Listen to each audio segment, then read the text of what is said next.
Alright, what is up guys? Welcome back. We are officially in spring mode. We are all in t-shirts, garage doors open, back doors open, mom's in the garden, and dad's working on transmissions. Kids are screaming, riding their bikes. My daughter is actually in shorts and a t-shirt on a snowbank, so it's kind of weird right now, but we're gonna get this old transmission put back together because I want to get the stuff. I like your socks. Thank you. Sure, Alright. it's kind of winterish. Frozen socks. Alright, so I want to get these old transmission parts back in a case just so I can kind of consolidate this stuff and get it out of my way. That's the goal here. I want to consolidate this, get it out of the way. But before that, I think I want to keep your interest because I know that we've seen the transmission build like 1,000 times now. So what I want to do is an unboxing. An unboxing. So I got a bunch of stuff that's coming in and I want to show you guys. I've been talking about stuff, so let's look at some stuff. We got a bunch of parts laying around. Let's check it out. Let's do it.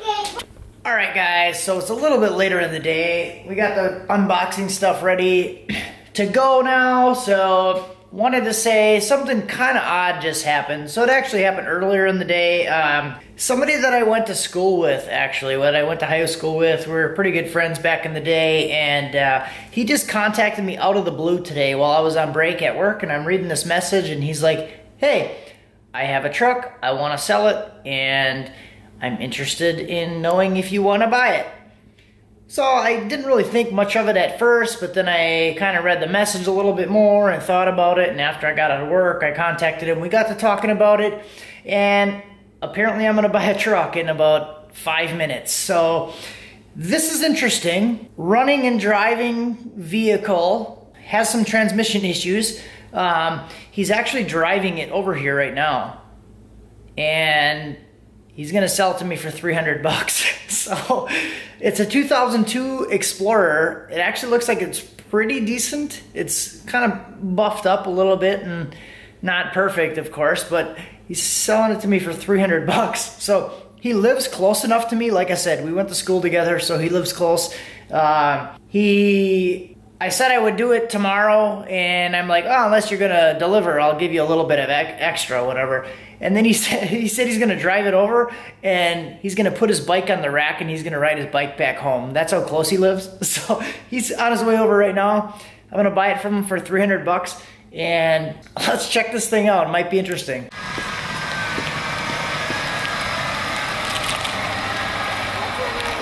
All right, so we're in the new truck. Let's see what this thing has to offer. Starts, runs. Let's see how she drives. All right, let's see what we got. Said it slips a little bit in first gear.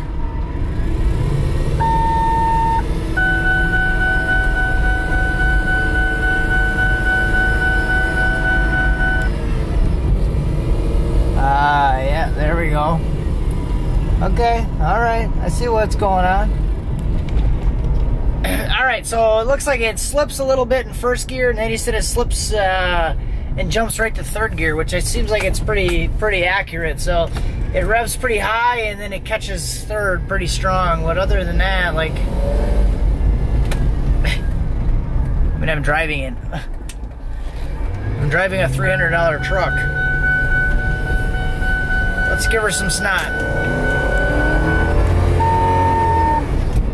Alright, so it seems like it likes third. Probably slips a little bit in fourth. 300 bucks, whatever. Alright guys, and I just wanted to show you this. He even wrote the price on it. Selling price, 300 bucks. So, there you go. Trace Hundredos. So I don't know what I'm gonna do with that thing. Probably, I might try to fix it and just drive it. I don't know. How can you really go wrong with that? But let's get into this stuff. So a lot of this stuff I already opened already, guys. I'm gonna spoil it for you. So got a new transmission mount, because the other one I broke when the transmission twisted. It kind of ripped the mount a little bit. So got a new one of these just in case. This was like 11 bucks, so not really too bad. this was a sparkler that my son decided to find. I don't know where he got that thing from. This will be a little bit special. So this is an ethanol content sensor. So basically I'll be able to hook this up and sense the ethanol content in the gas and be able to run E85 and transition back and forth. Flex fuel basically. Here is the plug for the content sensor. And I actually do have somebody that's sending me a set of flex fuel injectors. So those should be coming pretty soon. And that's pretty cool. Big thanks to the person that's sending me those if you're watching. Those should be awesome. Also, look at this little guy here. This thing's pretty cool. I got two of these actually. This is the one I'm probably not going to use, but this is like 11 bucks. 3/8 NPT in and a 3/8 NPT out. It also has a 1/8 NPT adapter on it for like a sensor or pressure sensor or whatever. Pretty cool, but I'm not going to use this one. I really don't even know why I bought it, but I just liked it, so I bought it. However, we got some other goodies in this other bag. Holy moly, goodies, goodies, goodies. So we got a couple different fittings. This one is a -6 to 5/16 quick connect. So this will go on the return fuel rail. And this one is a -8 to 3/8 quick connect. So this is like basically a 1/2 inch into a 3/8. So that should work for now. I might switch the fuel rail later. So a lot of these things are going to be fuel system related upgrades. I told you guys I was doing that stuff before and I had parts coming in. So I'm showing you the parts. So here's Mr. Beefcake. Right here, Mr. Studley. So this is a 3/8 NPT in, two of them, to a 1/2 inch NPT out. So I'll be able to run a 1/2 inch fuel line up to the rail, and then if I change the rail, I would be able to run 1/2 inch rails. So that's another possible upgrade. And the rest, guys, these are just fittings. This is 45. So basically this is a -8 to a push lock fitting for the hose, and then we have some other -8 to push lock straight fittings, a couple of those, and then I do have a couple fittings that are coming for the content sensor. Put that on the return side. So basically, guys, we're going to be upgrading to the 2 Walbro 450 fuel pump system and 1/2 inch up to the rail. So the pumps should be here in a couple days. But I've also got a bunch of these little guys. So you guys tell me what you think I need to do with these. So these are the $2 fuel pumps that I showed you guys in a previous video that I tested.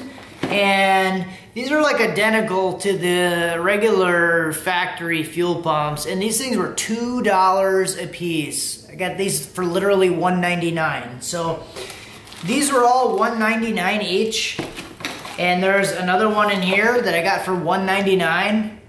So it even says it on here. I'll show you guys. So you guys can see it on the package. New fuel pump, blah, blah, blah, blah, blah, $1.99. This was shipped from China. So all these pumps were $1.99 a piece, shipped from China, and then I actually have 2 more of these on the way. So I have 3 of them sitting right here, and I have 2 more of them on the way. The other 2 I got for $5. But that might be something kind of funny. Let me know if you think that would be funny to hook up like 5 or 6 of these and see what we can get out of it. That'd be hilarious to do. Like, see if we can match the same power from the truck on like $11 worth of fuel pump. That'd be pretty funny. Let me know if you guys want to see that. If you're interested, we might be able to make that work. So that's that for the new stuff. Oh wait, no it's not. We got a whole another box. 2 boxes. One of them is right there. So, oh man, and I picked the wrong box. Totally wrong box.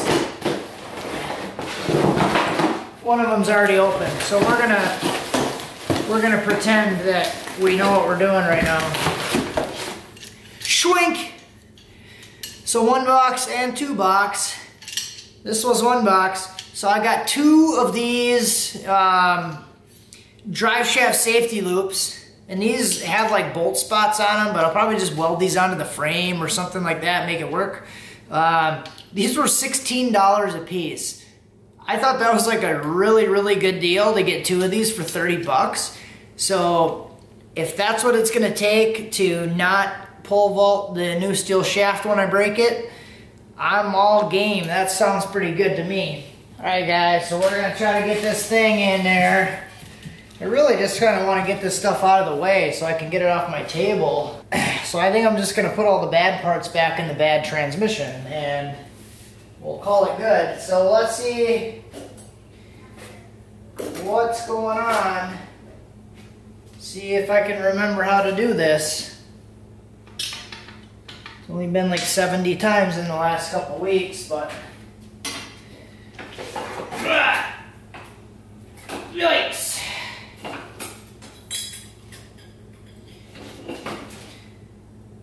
I'm gonna get some goo for this little washer.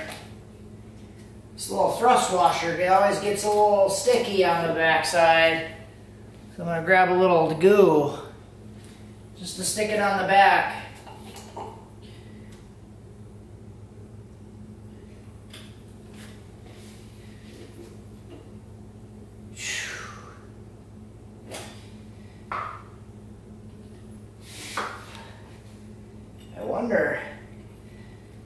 I'm gonna try something really clever to do this without a tool.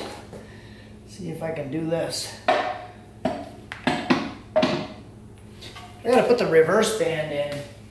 I appreciate you guys that actually stick around and want to watch me do this, even though you've probably seen it a few times. What I think is really incredible is I'm kind of doing this in a really weird way, and this probably isn't going to work this way.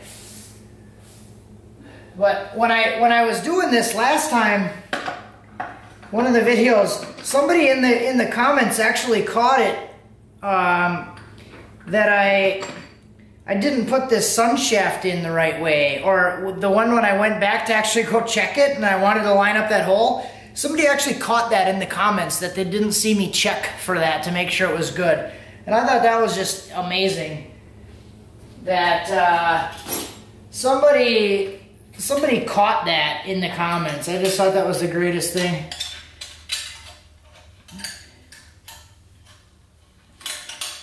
It really shows like how much people know about this stuff when you're watching it in that much detail, and if you can catch that stuff. Just really cool. Really, really cool, guys.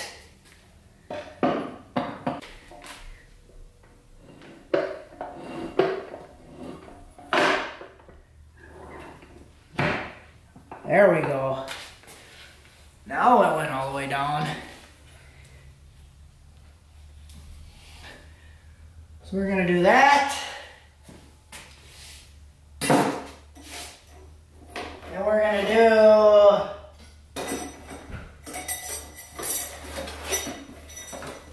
all the intermediate clutches in steel. So we got this little twerp, little wave plate. We'll toss that guy in. Actually, I got one more band to put in. Not band, but I got the beveled snap ring. Let's get this guy in here.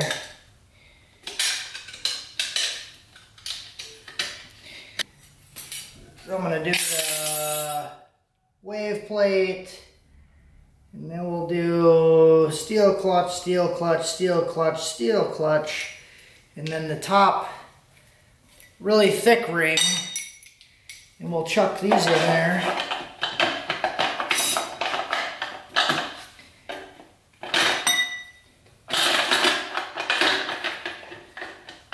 This would be like the most garbage way to throw a transmission together.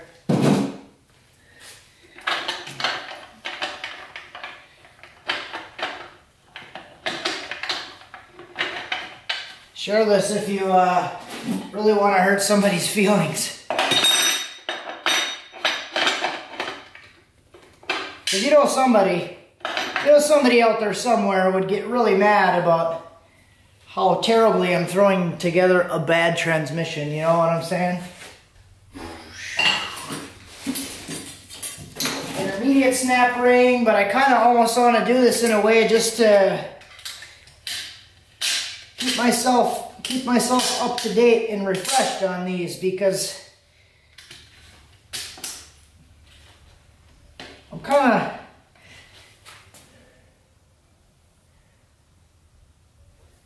of learning a lot and getting a little more comfortable, so I'd like to maybe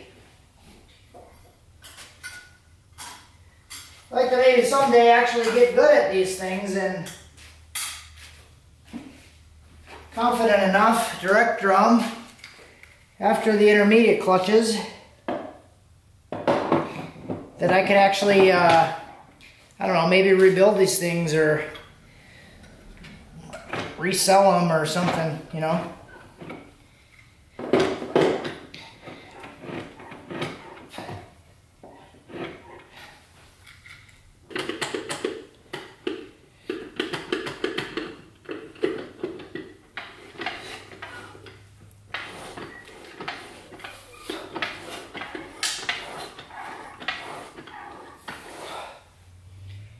Yeah, this one like absolutely does not want to go.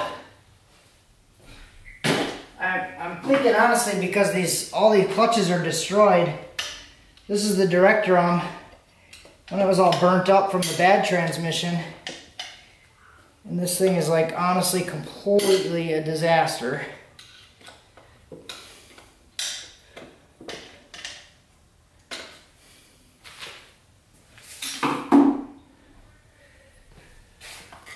So maybe we'll do this.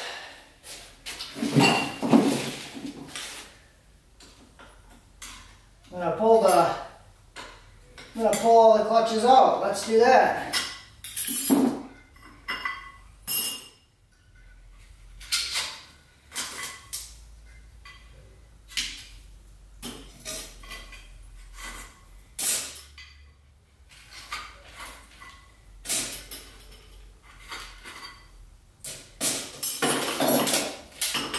We have all of the direct clutches and steels here.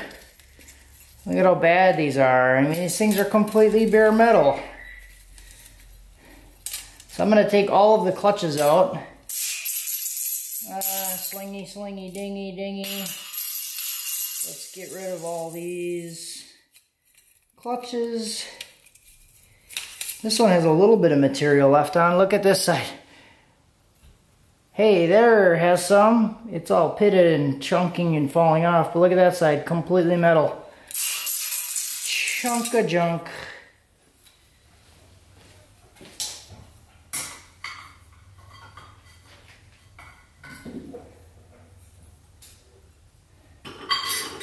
Put the wave plate in first, and then we'll just throw all the steels back in.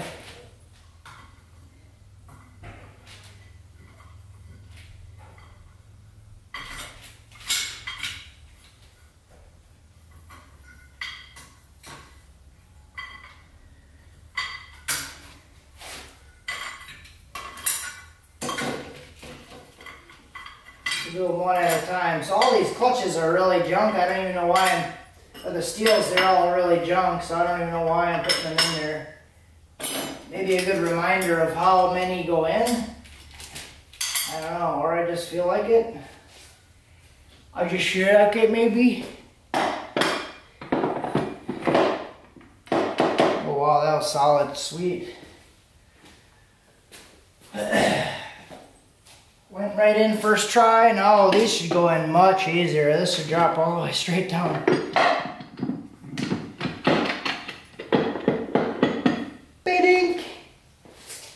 Then we'll chuck the fourth drum in and hope it fits this time.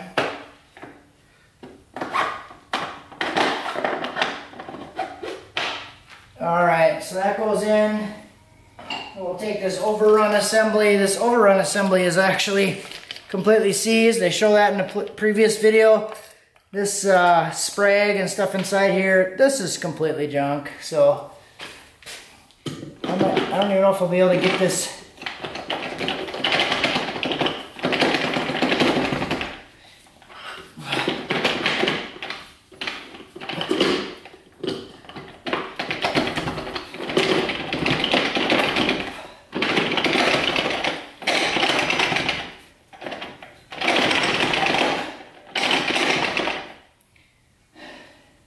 Yeah, it went in.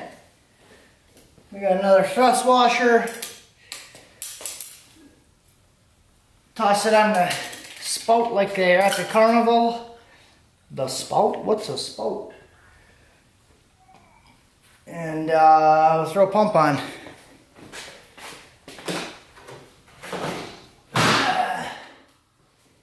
So we got a pump.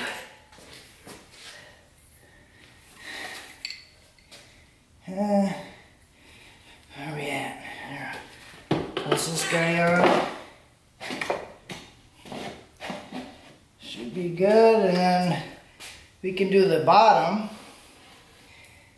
Might not do the bottom yet though, like the valve body and stuff, but that's pretty much that. Probably just gonna throw two pump bolts in.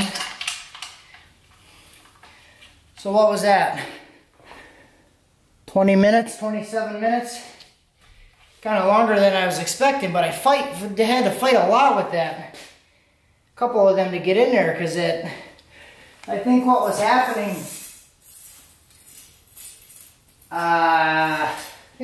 with these steels, they are like worn together, and so usually they'll spin like independent from each other when they're new and they're wet.